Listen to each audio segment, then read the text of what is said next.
Bokaro steel విస్తరణకు 20,000 కోట్ల రూపాయలు కేటాయించిన కేంద్రం విశాఖ ఉక్కుకి మాత్రం ప్రైవేట్ పోటు పొడుస్తోంది.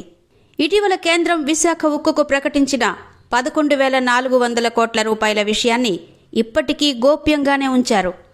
బొకారో స్టీల్ విస్తరణ వల్ల ప్రత్యక్షంగా 2,500 మందికి, పరోక్షంగా 10,000 మందికి ఉద్యోగాలు రానున్నాయని కేంద్ర ఉక్కు గనుల శాఖ మంత్రి కుమారస్వామి ప్రకటన కూడా చేశారు. మరి విశాఖ ఉక్కుకు 11,400 కోట్ల ప్యాకేజీని ప్రకటించిన కేంద్రం విశాఖ ఉక్కులో ఉద్యోగుల్ని తొలగించడం ప్రారంభించింది.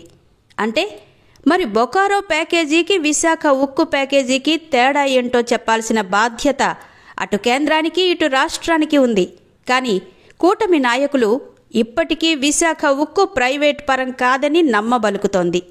కానీ గత 5 నెలలుగా ఉక్కు ఉద్యోగులకు ఎందుకు జీతాలు ఇవ్వడం లేదో, 51 మంది కాంట్రాక్టు కార్మికులను ఎందుకు తీసేశారో, మరో 1,500 మంది కాంట్రాక్టు కార్మికులను ఎందుకు తొలగించనున్నారో, 500 మంది ఉద్యోగులకు తక్షణం వీఆర్ఎస్ ఎందుకు ఇవ్వాలనుకుంటున్నారో అడిగే దమ్ము విశాఖ ఎంపీ శ్రీభరత్కు గాని కూటమి ఎమ్మెల్యేలకు గాని లేకపోయిందని ఉక్కు ఉద్యోగులు మండిపడుతున్నారు.